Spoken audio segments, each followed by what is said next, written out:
Graça e paz, irmãos, graça e paz, irmãs. Chegamos a mais um Pequenos Textos, Grandes Verdades. E hoje eu gostaria de compartilhar com você algo que eu percebi num texto muito conhecido e com o qual eu me identifiquei.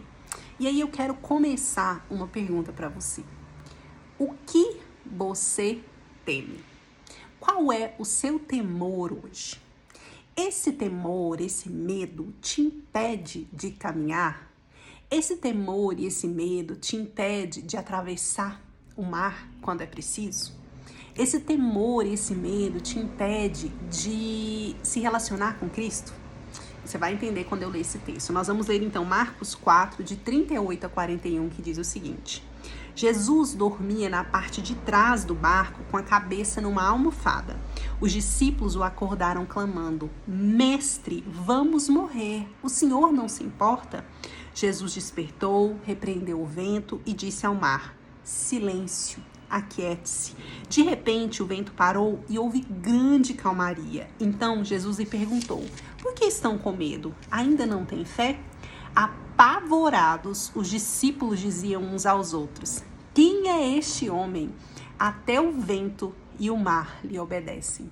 Lendo esse texto hoje, agorinha, eu me dei conta de que os discípulos tiveram medo duas vezes nesse texto. A primeira vez, eles tiveram medo de morrer quando o mar ficou revolto e o vento foi para todo lado. A gente precisa se lembrar que eles eram pescadores profissionais. Então, eles conheciam de vento, eles conheciam de mar e eles perceberam que eles estavam numa situação muito perigosa. Então, eles tiveram medo de algo que eles conheciam. Eles sabiam que aquilo ali poderia virar em morte. E da segunda vez que eles tiveram medo quando a situação que eles temiam antes parou. Eles tiveram medo quando o mar se acalmou. Como diz a Bíblia, a mensagem, quando o vento virou brisa. Quando Jesus mandou o mar se acalmar. Então, eles tiveram primeiro medo do conhecido e depois eles tiveram medo do desconhecido. É muito interessante a gente pensar que não temas, não tenha medo, é uma das frases mais ditas na Bíblia. Existe um mito, então é mito, que diz que ela é dita 366 vezes na Bíblia, que é uma vez para cada dia do ano. Não existe isso não é real. Mas é sim uma das expressões mais ditas na Bíblia. Deus falando pra gente: não temas, não tenha medo. E isso aponta para algo que é intrínseco em nós. Nós temos medo. E como os discípulos, nós podemos ter medo de situações que nós já conhecemos e sabemos que pode dar ruim, e medo de coisas que nós não conhecemos e nos assustamos. Medo de coisas boas, inclusive. Medo de coisas que acontecem inesperadamente nas nossas vidas. Medo da manifestação do poder de Deus.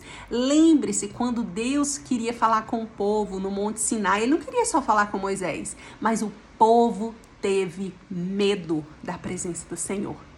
Então, como nós podemos enfrentar esse medo sem que a nossa fé seja enfraquecida? E sem que isso nos paralise e sem que isso nos impeça de experimentar o melhor de Deus, de experimentar algo novo da parte de Deus, de experimentar o poder de Deus. Nós precisamos nos lembrar que qualquer que seja a situação, quer o vento esteja revolto, quer o vento bagunçado se transforme em brisa, se Jesus estiver conosco no barco, nós não precisamos temer. Nós podemos até ter medo, é normal, é uma experiência normal. Só que o medo não vai nos impedir nem de atravessar o mar e nem de experimentar o poder de Deus nas nossas vidas. Que eu e que você possamos nos lembrar dessa verdade. Ter medo é normal. Faz parte da nossa experiência humana. Mas quando Jesus está conosco no barco, esse medo não nos impede de fazer aquilo que Ele nos chama para fazer e de experimentar aquilo que Ele deseja que nós experimentemos. Um beijo, Deus abençoe vocês. Tchau, tchau. Vejo vocês na quinta. Meu pai volta amanhã.